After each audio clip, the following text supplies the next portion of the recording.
Greetings and welcome to the Truth Algorithm Part 3. This is a informational or instructional video of the Truth Algorithm.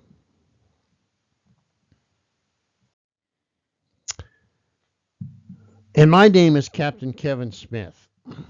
And I've been doing these videos for a while.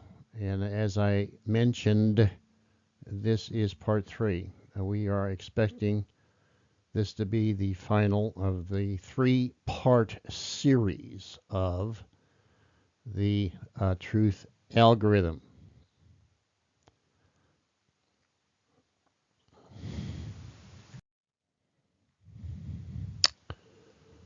First of all, let me once again define what the Truth Algorithm is. Now, the Truth Algorithm is a performance or a decision aid which provides one with the ability to reliably determine if an assertion or a proposition which claims to be true is actually true. The truth algorithm is designed to work under conditions of uncertainty and is particularly useful when operating under conditions that are considered to be hostile to reason.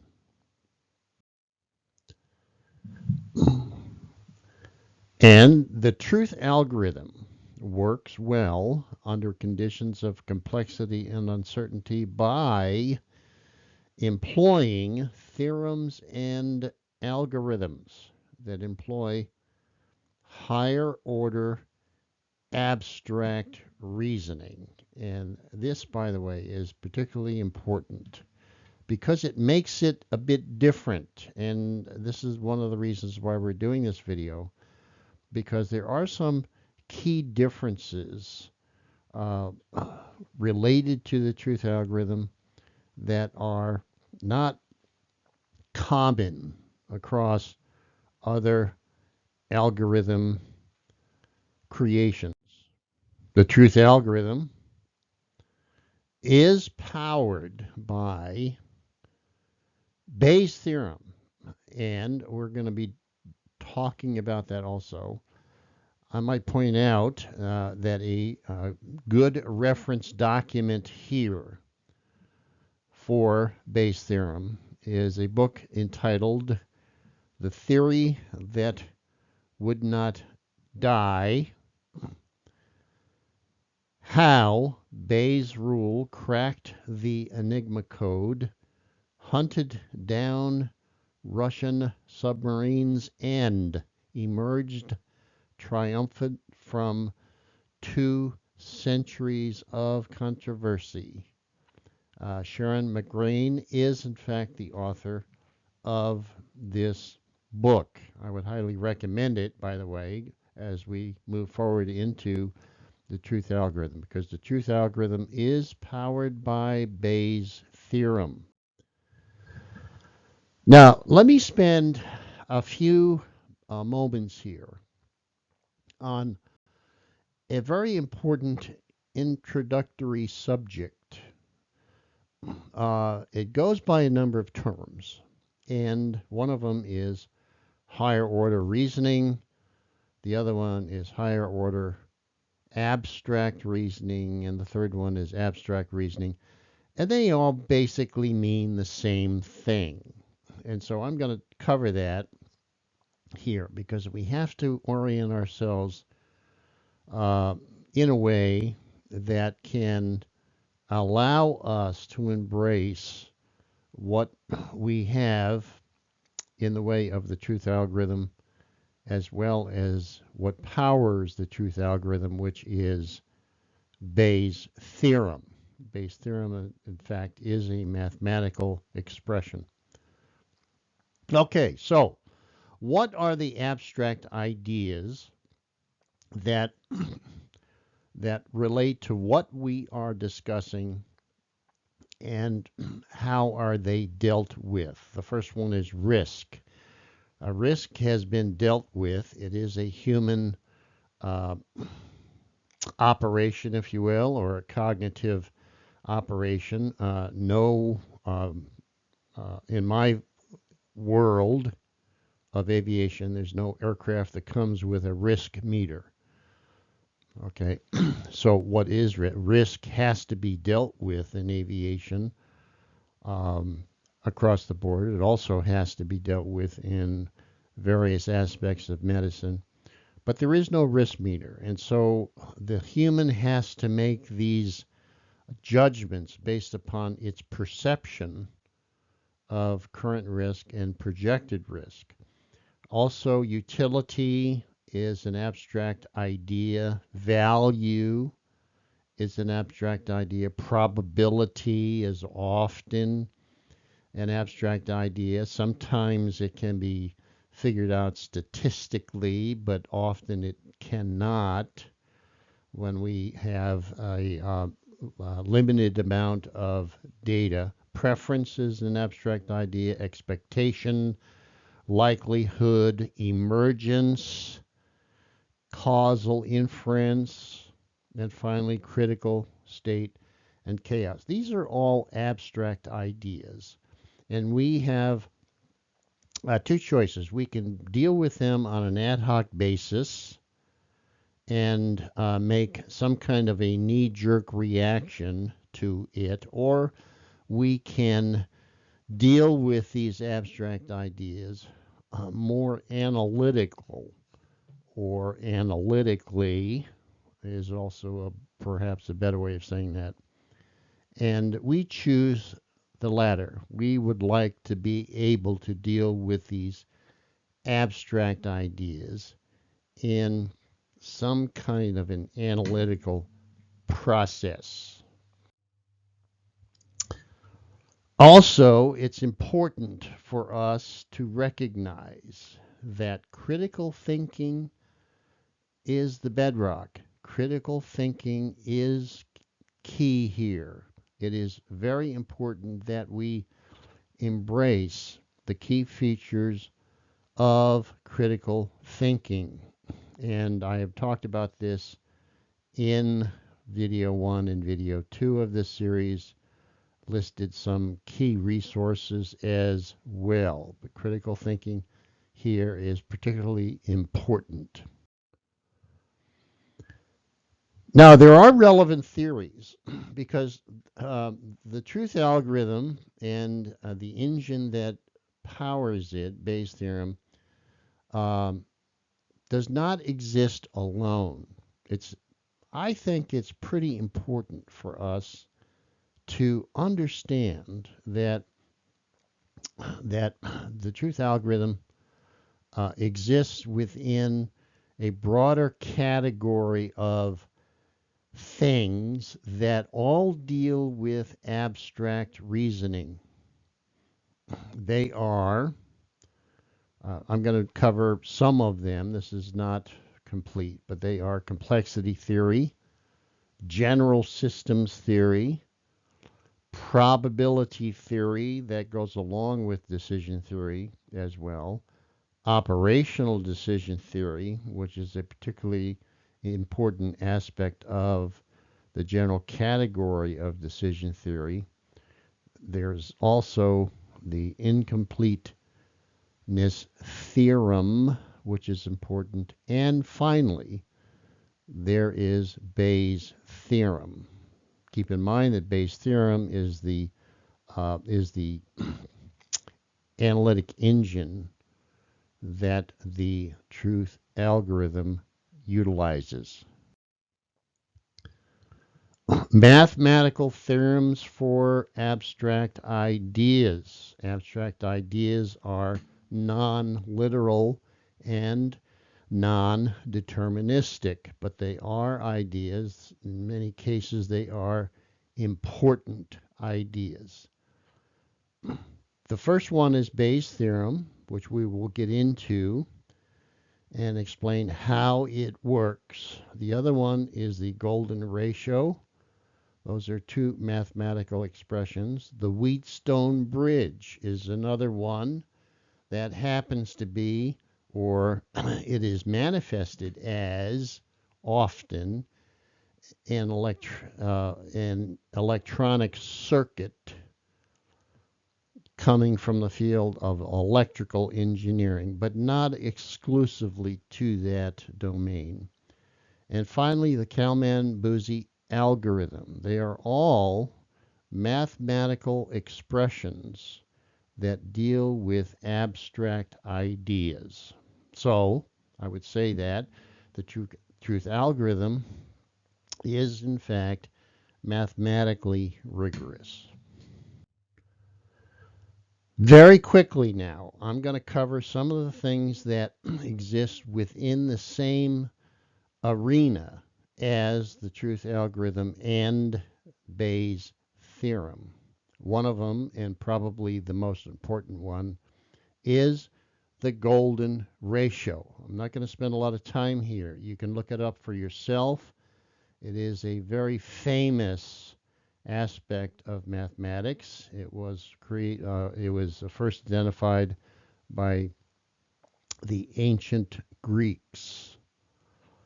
The golden ratio. The golden ratio is, in fact, the mathematical expression that all of these other theorems utilize. Here's the Wheatstone Bridge. I know it's a bit busy, okay, but it does exist. I want to just show you the electrical or the electronic circuit that is at the heart of the Wheatstone Bridge. Kind of a fascinating aspect of electrical engineering. You can look it up. It's easy to find. And there's all kinds of implications and things that the Wheatstone Bridge can do. Kind of a fascinating thing to examine. The Kalman-Buzzi algorithm is also called the Kalman filter. The Kalman filter is, in fact, an electronic circuit powered by digital electronics. It's part of the digital electronic domain. It is, in fact, very similar to the Bayes algorithm. I'm not going to get into all of the details of it, but you can look it up. The key aspect of the Kalman filter is the update step. All right, I wanted to point that out because the update step does compare two things, the prediction to actual measurement. And keep that in mind as you delve into this or dive into the Kalman filter, because it is a rather interesting, and I actually think it's kind of a fascinating aspect of digital electronics systems. And it is, in fact, being used today quite extensively in many areas. I was going to say that we are dealing with probabilities. And so on the left-hand side of the equation, we have P as means probability. And the probability of what? Here we are looking for the probability that A is true, or event A is true or has occurred, given that event B has also occurred and it has some measure of truth assigned to it. That is equal to a little bit more complex expression, which we will get into as we go through this video. But right now, I just wanted to let you know that the Bayes theorem actually exists within a group of other mathematical expressions and theorems that we can say comprise the category of the ability to analytically deal with things that are abstract or abstract ideas. One of the keys to mission success, and I'm just going to touch on this because I deal with it in many of my other videos, but as a big picture construct, I want you to keep this in mind. One of the most important things with respect to mission success is the ability to reliably predict a future situation from a set of current events. The key word here is predict, or we can replace that with what is the probability that we will succeed, the mission will be successful, or what is the probability that the mission will not be successful given the situation and the circumstances that we find ourselves in.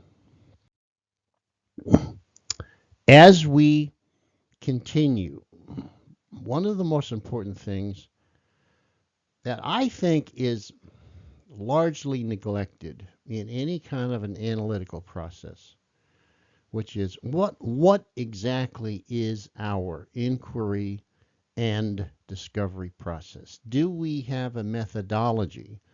Do we have a series of guideposts? Do we have a flight plan that guides us through difficult areas that are confusing and complex, that helps us in this inquiry and discovery journey to arrive at the best solution, the best design, the best path? What is in fact the best way forward, and how do we find it?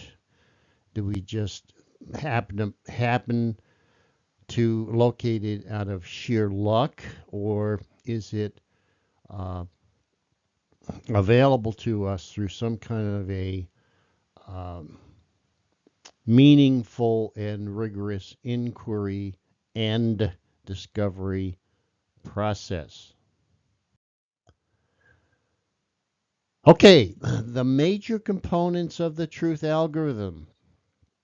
Keep in mind that because we're dealing with situations that are uncertain, because we are dealing with uncertainty and complexity, we have to address ourselves to conditional probability. We have no choice. We may not like to do it this way, but frankly, we don't have any other choice. We must be able to effectively deal with conditional probabilities.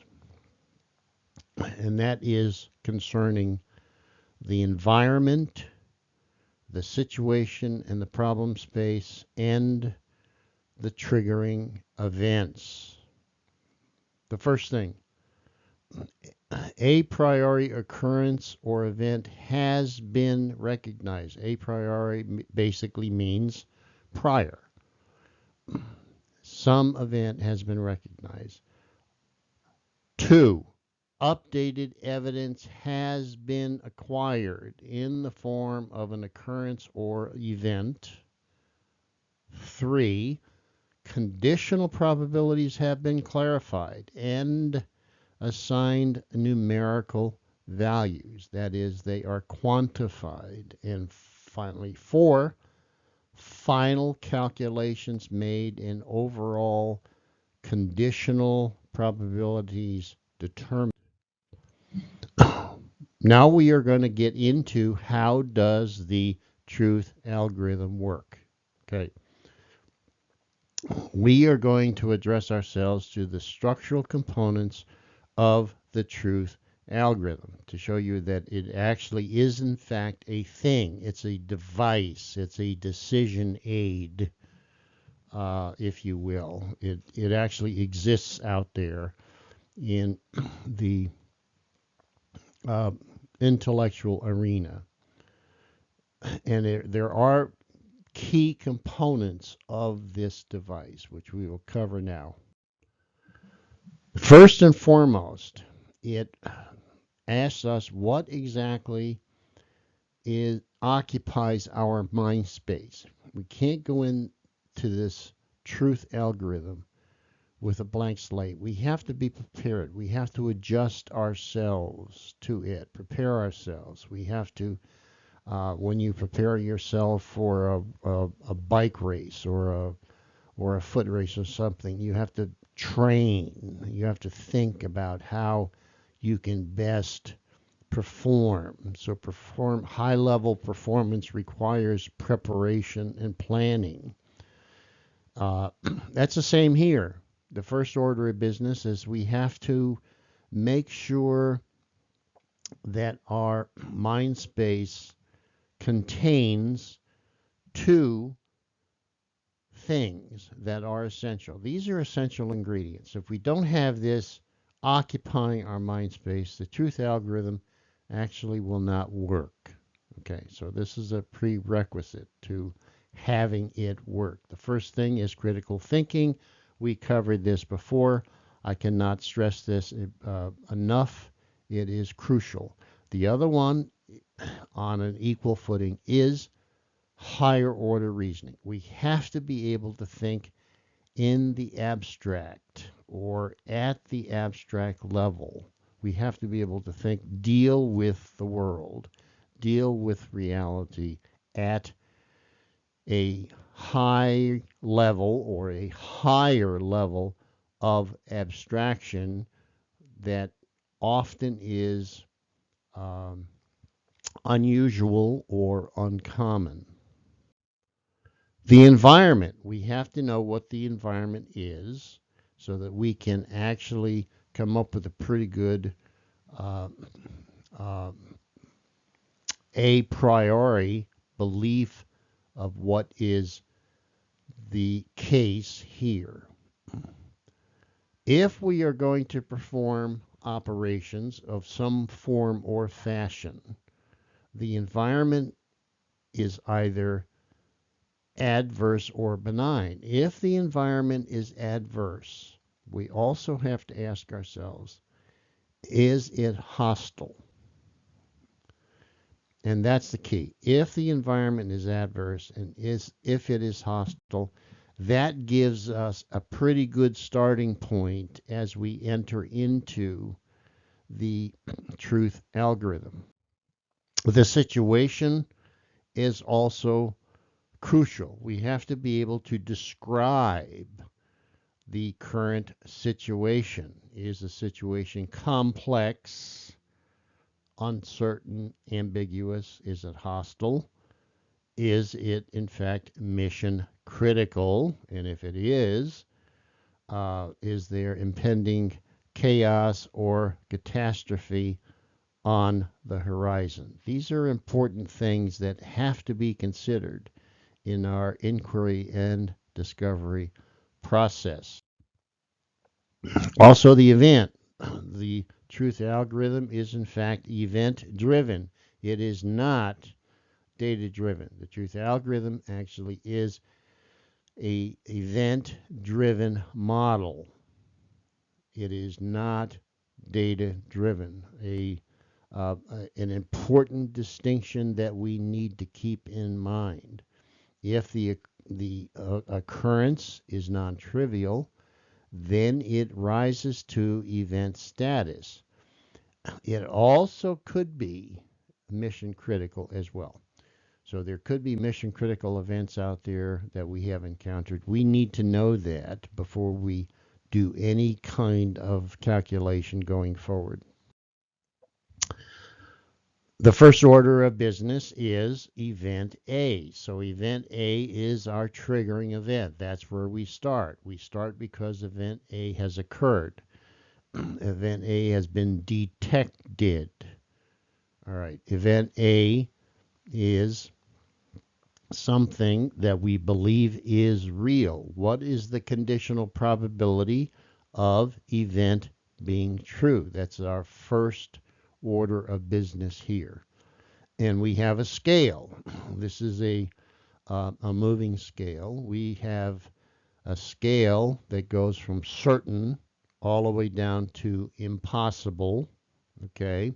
Certain is given a probability of 1.0. Highly likely is given a probability of 0.75. Possible is given a probability of 50-50 or 0.50.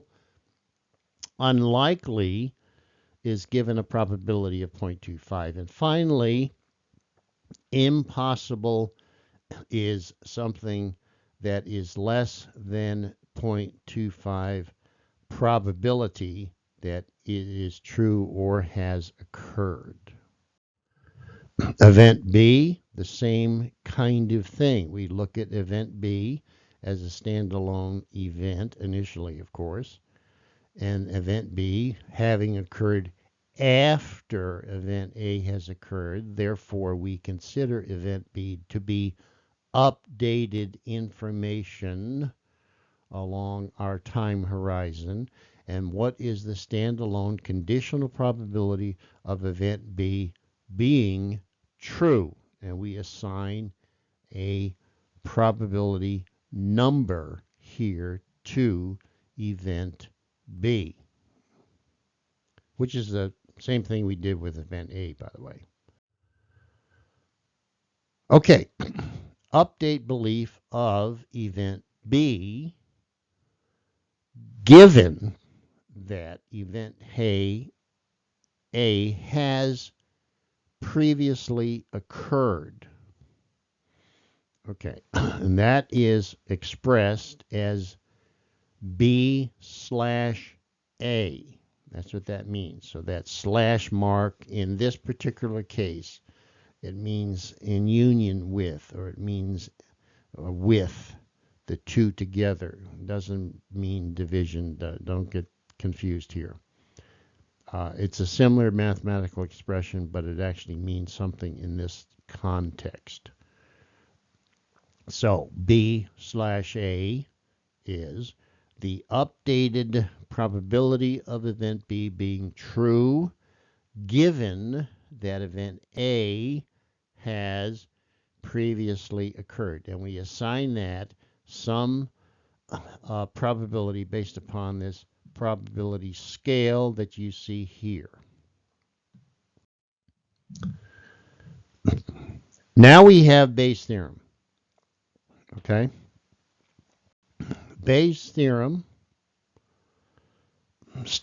on the left side of the equal sign. This is what we need to find out. This is the unknown. We are looking for this answer. What is the conditional probability that A is true given that B has occurred and is assigned a probability of being true as well that is equal to, and here we're moving to the right side of the equal sign, that is equal to B/A, which is the conditional probability that B is true given that A has occurred and is assigned a probability as well.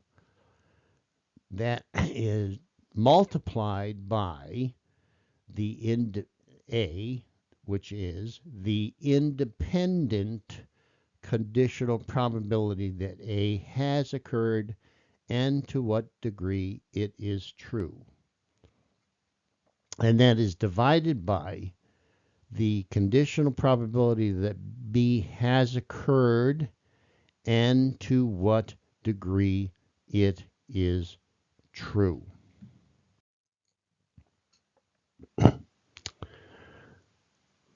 A given B. A slash B is algorithmically determined, or it is a way in which we can algorithmically determine that the conditional probability that A is true given that event B has occurred, and I might say parenthetically here that B is also given some conditional probability of being true as well. Okay, this is the scale. Okay, again, certainly to be certain means that the conditional probability is 1.0, and that decreases down all the way to essentially impossible, which is given the conditional probability of less than 0.25.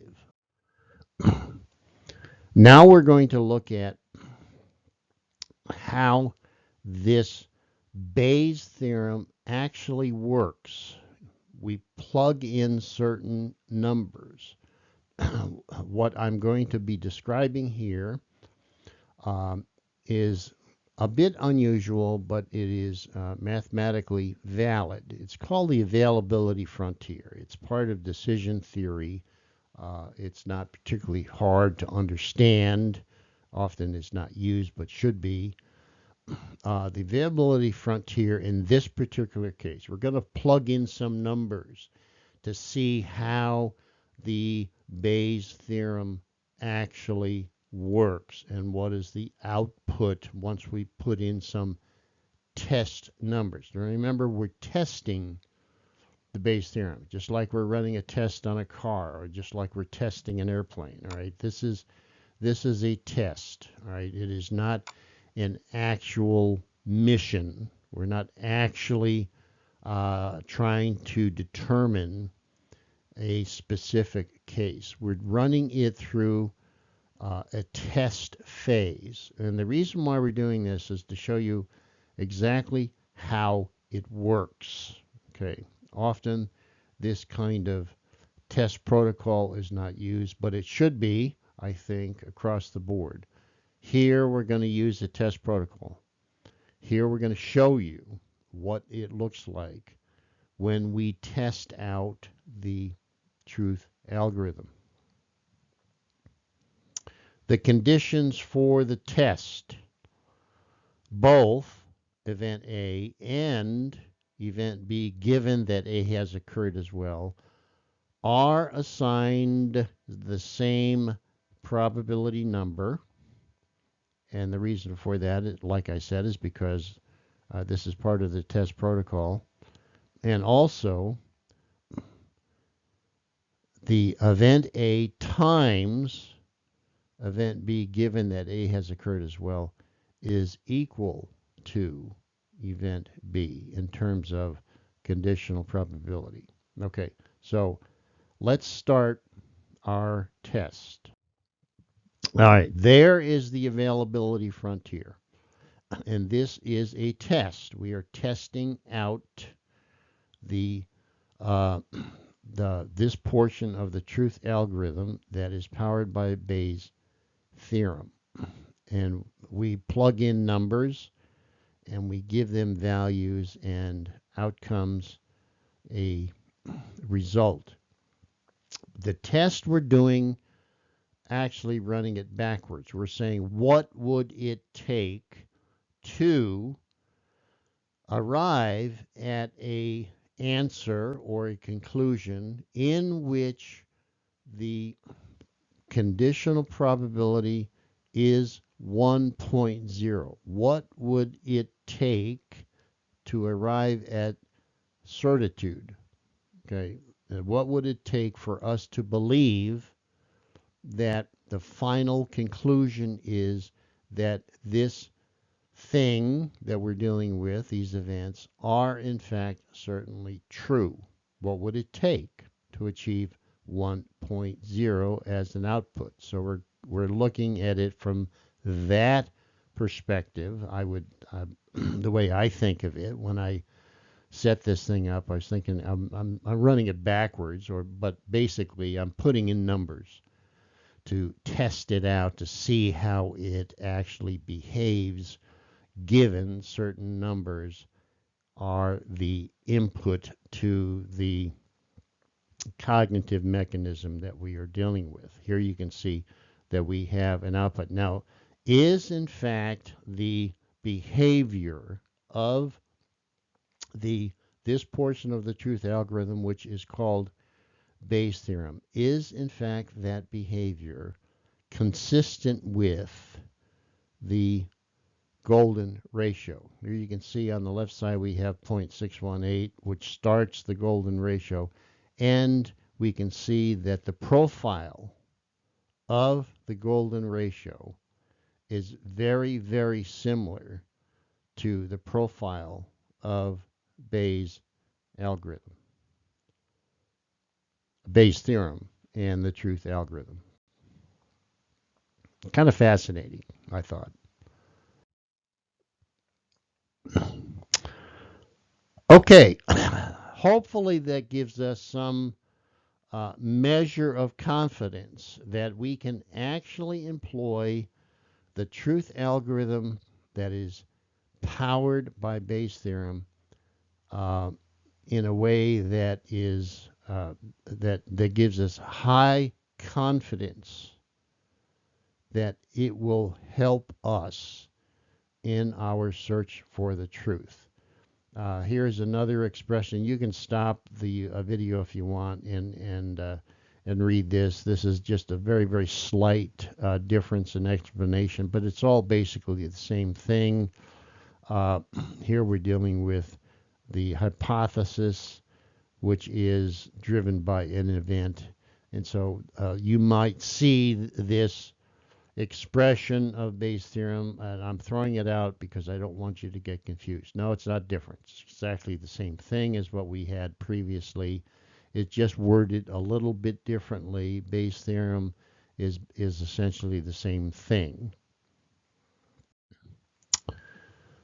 Okay, finally, the truth algorithm will not prevent people from lying, but it will render their lies ineffective. That completes part 3 of the truth algorithm video. This is part 3 of a 3-part series. Hope you have enjoyed it.